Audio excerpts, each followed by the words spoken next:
This is Jackie, and I'm here with Magic Giant Day 2 Bunbury, hanging out in Cincinnati. It's just a little warm, but you're used to this. You're fine. It's really nice in here. It's like an oasis. It's air conditioned, so I actually feel kind of bad. I mean, I like to kidnap really good artists and hang out with them for a little bit, and it's like a win-win.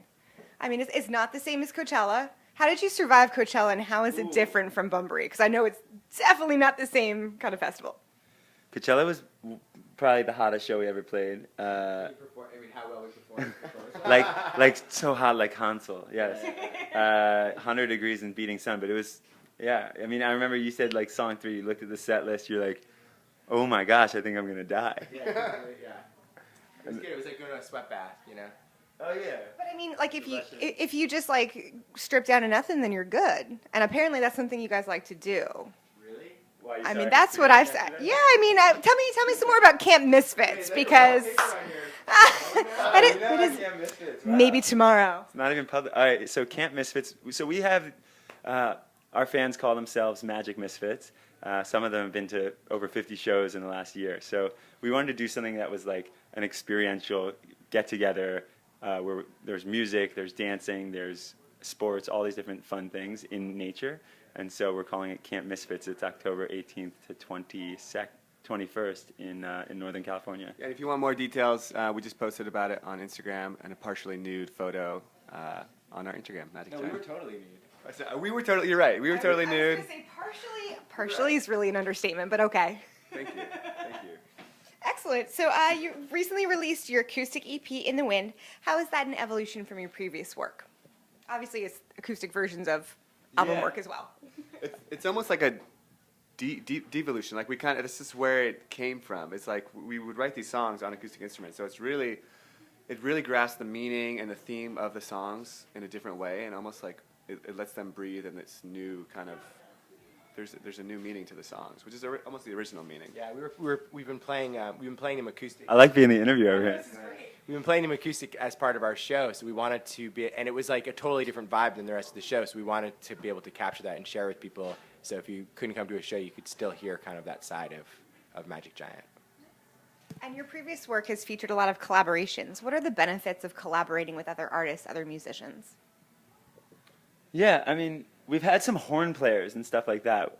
But even this, like the three of us, this kind of feels like a collaboration because we have like such a unique style and writing style, and so when we come, this feels like every song we do is a collaboration because I could have never thought of the things that we come up with, and it's so cool to kind of be able to collaborate with like 3 different, like these 2 voices. Artists. Yeah, it's amazing. So it kind of creates this like 4th voice, this new sort of voice in our music, and it's like that collaboration there. So similarly, when we collaborate with other artists and do other things, it's so cool to have another voice. You're like, oh my gosh, I would have never thought of that. That's so cool, and it kind of just like twists your music in a different way.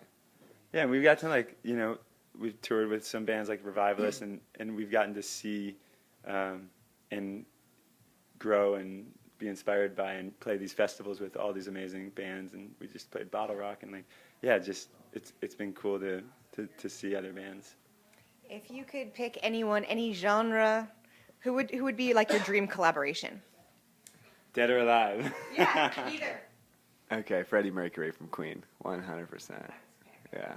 What would he do? Would he do lead vocal? I don't know. I have no idea, and that's exactly why. Because he is a loose cannon, and the things he would do. Piano? Yeah. With piano? I think it'd be so theatrical. It'd be like my dream come true. You got one? Collaboration. Let's see.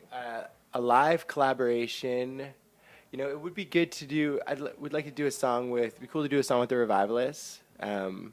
It'd be cool to Mike Posner. It'd be cool to do a song. He's a friend, but we've never worked on a track together, and that'd be kind of different because he's like a singer-songwriter. It'd be kind of cool to experiment. Yeah, anyone who's not like us, I feel like. We're about to go out with Tall Heights is opening for us on this next run, and I'm a fan of theirs, so that'll be cool. We'll see what happens. You never know. And you guys like to record in some pretty unique areas and situations. Tell new listeners a little bit about that. Like, you don't just do like a recording studio in the middle of New York City. Like, that's not your style, and that's totally fine. But, like, how do you find places to record?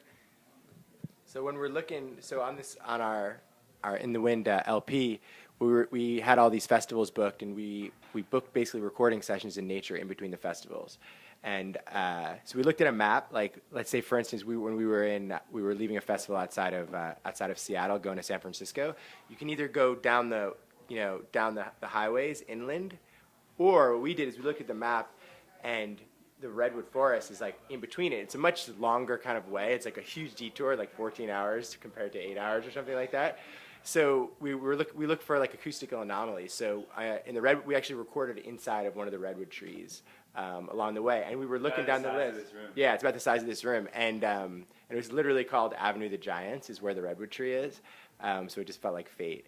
So we found that. We also did a tunnel in the Snoqualmie Pass, which is like good for long reverbs. So it's like some of the studio tricks that people do with plugins, or you can do it digitally. We kind of just do it on the front end. And it's really fun. It makes it part of, now when I listen to our album, I can like, it brings you back to all these like crazy places. Sounds like those are like really special moments. Yeah. But it's like, yeah, you can press a button and make that happen, but to like purposely make it or have the situation make it for you is definitely better.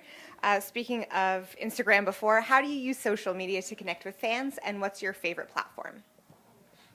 It's like the direct way we communicate, and we're like, you know, if you slide in the DMs, we will write back. We're all over it. It's like it's the way people contact us. Even when they have like a question, it's like it's pretty immediate, which is crazy because years ago it was not like that. It was like you would look up at the stage and there was this god that you can never touch or whatever. But it's like we're so everyone's so accessible now, and we like to take advantage of that and just talk to everybody. And I'd say Instagram is probably the one where like yeah, we're all over it with our stories and stuff. Instagram celebrities. Just kidding. What does that mean? Instagram. I don't even know what that means. I don't know. That's how I think Instagram is great if someone who you can do things that are visual, you can do things that are auditory. Twitter doesn't really allow that kind of multimedia approach. Plus, I mean, your Instagram is really fun to follow, so be sure to do that. Yeah, I like doing the voice. There's a new like voice feature or video feature on Facebook or Instagram, just getting back to people and they're like, "What? You just sent a video back to me?" I'm like, "Yeah, It's easier. It's like easier than going." Yeah. Nice. What role do you see music streaming having, and do you feel that it's more or less important than traditional radio? Both are important. Yeah, I mean, playing some of the radio festivals and like going out to it really has been so awesome. So I think it's like radio has kind of an infrastructure that maybe streaming doesn't, whereas a lot of people are following streaming. Radio is like Radio's evolved. It's not only just a platform where you can listen. It's like where they're hosting these awesome events and producing these really cool things. So it's not just like radio as a form of hearing music. It's like a form of discovery because they throw these amazing events and these awesome festivals. So I think they're becoming like two different entities, and they have their own places now in the world of music. And I heard Spotify's working on that too. But you know, like Spotify's been big for us. But yeah, like Zhang was saying, radio. We did a festival with Lumineers and ex-ambassadors. That was like a radio show. You know, those have been awesome. What about music videos? The video for "Shake Me Up." Who came up with the treatment of that, and what role do you see music videos having, kind of in the future? Yeah, so the three of us kind of came up with concepts to our videos, and we love like video and directing, and that's like a huge passion of ours. So I think it's necessary. It's just a different way of consuming the art. You know, it's like if you can merge two different art forms together in this way, I think music and video go so closely hand in hand. Just like with advertisement and stuff. You know, if you don't have music behind an advertisement, it's like strange, or a movie. But when you put music behind it, you're like you feel all these emotions. So it's cool that we can like merge the two worlds. Yeah, it's like you melt or whatever. So you can merge the two worlds of video and the visual. You can really connect with like a character, and then you have the music help you feel the emotions. I think it's one of the. Yeah, and then we're based in Los Angeles, so we have a lot of like amazing friends who are really good at what they do. So like on that video, our friend Christian directed it, and then we had like a bunch of other friends who are actors and comedians in LA, kind of were like on the different football teams, and then Zhang's stepdad is actually like the main character in it, and he's kind of our reoccurring character. Like he probably will be in every music video like for the rest of our lives because he's really good. His face is expressive. We call him our De Niro. He's like our own personal De Niro, and he's just like so sweet. So it's cool. We have like a lot of good family and friends in California that want to be involved. It makes it more fun. So you've played Coachella, you've played Bottle Rock, you're about to play Bunbury. Do you prefer the outdoor venues or the more personal indoor venues that are maybe a little more climate controlled? Which do you prefer and why?